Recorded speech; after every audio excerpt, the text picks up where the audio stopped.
6-1.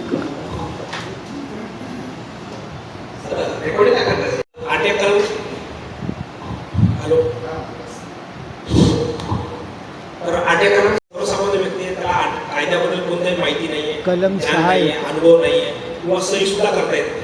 अशा व्यक्तीने समजा आपलं जिथे कुठे काम आहे किंवा किंबहुना आपल्यासारख्या व्यक्तीने सुद्धा आपण सुद्धा समजा एखाद्या ठिकाणी जायचं, आपल्याला जरी माहीत असलं, सरळ जायचं सर जनमाहिती करायचं आणि त्यांना सांगायचं सर माझं या प्रकारचं काम पेंडिंग आहे आणि मला त्या संदर्भात मला माहिती आहे, मला माहिती अर्थ लिहिता येत नाही, तर तुम्ही मला सहाय्य करणं गरजेचं आहे, तर मला कृपया अर्थ लिहून द्या.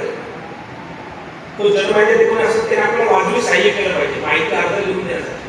तर ठीक आहे, मग ते सांगते की बाबा तुम्हाला लिहिता वाचता येते का? मलाही लिहिता वाचता येतं, पण मला सांगा काय माहिती मागितली पाहिजे, कारण माझं काम पेंडिंग आहे आपल्याकडे आणि ते काम पेंडिंग आहे, ते कोणत्या कारणासाठी पेंडिंग आहे ते मला मुद्दे लिहायचे, मला सुचत नाही, मला लक्ष देत नाही, तर तुम्ही ते मला मुद्दे सांगा. तर त्यावर कोणता विषय तुमचा? तर तो म्हणतो या अर्ज याला दोन द्या, त्याच्यात माझे 10-15 मिनिटं वाया घालवा, त्याच्यानंतर त्याची माहिती तयार करणार, त्यापेक्षा तुम्हाला नेमकं काय कामं राहून लिहितं बसा, तुमचं ते कामं समजून देतो मला. तर मुळात जे छोटे प्रश्न आहेत ना, त्यावेळेस आपण फक्त 10 रुपये सोबत घेऊन जायचं आणि प्लेन सोबत घेऊन जायचं आणि त्यांना सांगायचं मला अर्ज करून द्या, कारण मला काय माहिती बाबाची कळत नाही आणि माझं स्थिती कळत नाही त्या अर्जाची किंवा प्रकरणाची, तर तुम्हीच अर्ज करून द्या. तर 50% केसमध्ये जे छोटे विषय असतात, समजा रेशन विषय असतील किंवा कोणतेही छोटे विषय असतील, तर अर्जच त्याच्यावर भरून घ्यायचा.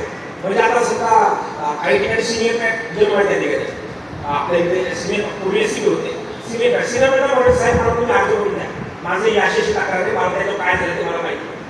तर त्या अर्ज करून द्या म्हणजे काय करायचं, त्यापेक्षा काय प्रकार ते समजून द्या, म्हणजे आपला प्रॉब्लेम सॉल्व्हची शक्यता होती.